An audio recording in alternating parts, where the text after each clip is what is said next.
Why are more and more young men giving up on women and checking out of society? They're calling it the Sexodus, an entire generation of boys abandoning female company, relinquishing relationships, and retreating into a virtual reality world of pornography, video games, lad culture, and chemical addictions. Anecdotally, the flip side of the equation also appears to be true. How often do you hear women who have resisted the brainwashing of radical feminism bemoaning the fact that they can no longer find real men?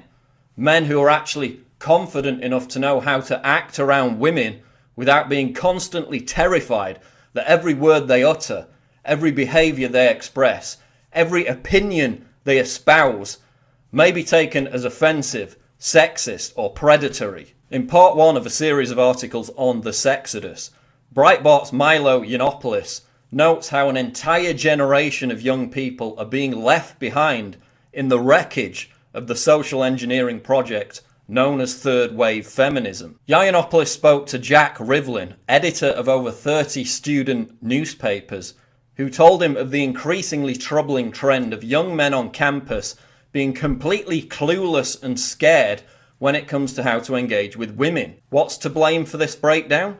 The hysterical propaganda surrounding so-called rape culture, exemplified by the recent Rolling Stone University of Virginia scandal, plays a major role, as does its consequences. Mandatory consent classes and California's onerous and confusing yes means yes law, where students, in whatever state of inebriation, need to secure a kind of arbitrary verbal contract with each other before they can engage in any kind of sexual activity. The deadening of young boys' naturally rambunctious behaviour via ADH drugs such as Ritalin, as well as their educational abandonment, is also creating a generation of dysfunctional and reclusive adolescents, devoid of all self-esteem, miserable, and unable to relate to the opposite sex. The discrepancy between what women say they want and what they actually want also serves to confuse young men further. Men are constantly told they should be delicate,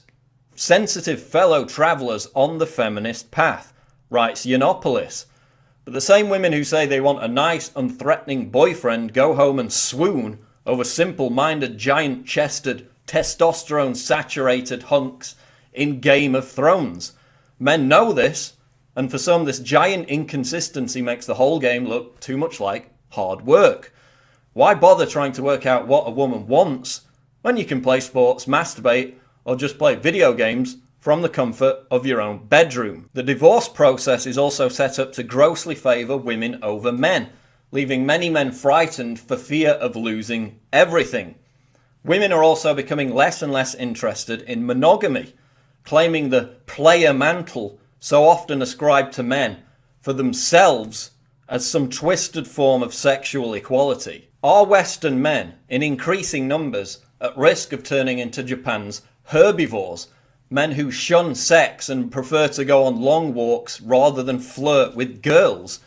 Is it any surprise that many men are turning to infamous pick-up artists like Julian Blanc in a desperate last-ditch effort to reclaim their confidence around women? Traditionally male characteristics, qualities and traits have also been ridiculed by third-wave feminism and contemporary culture. There are virtually no true positive male role models left at all.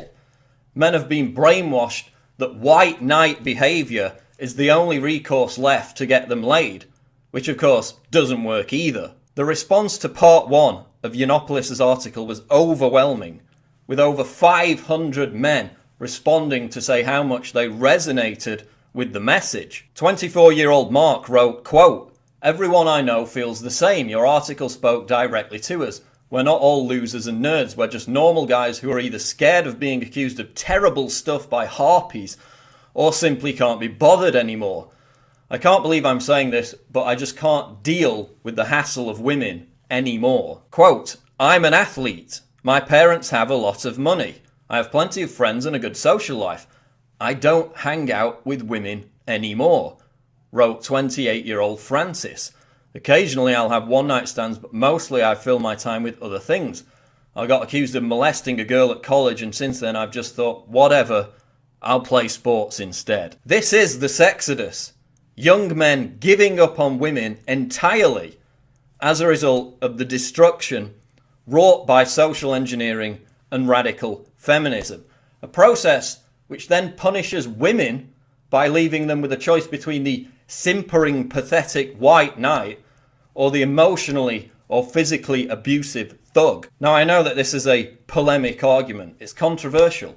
It's likely to stoke heated debate on both sides of the equation. And to that I say, bring it on.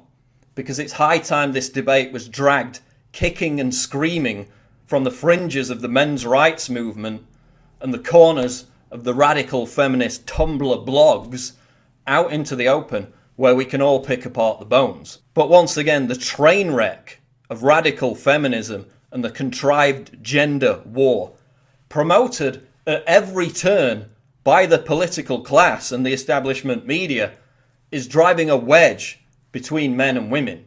It's derailing the cohesiveness of Western society. This is the most ominous form of social engineering.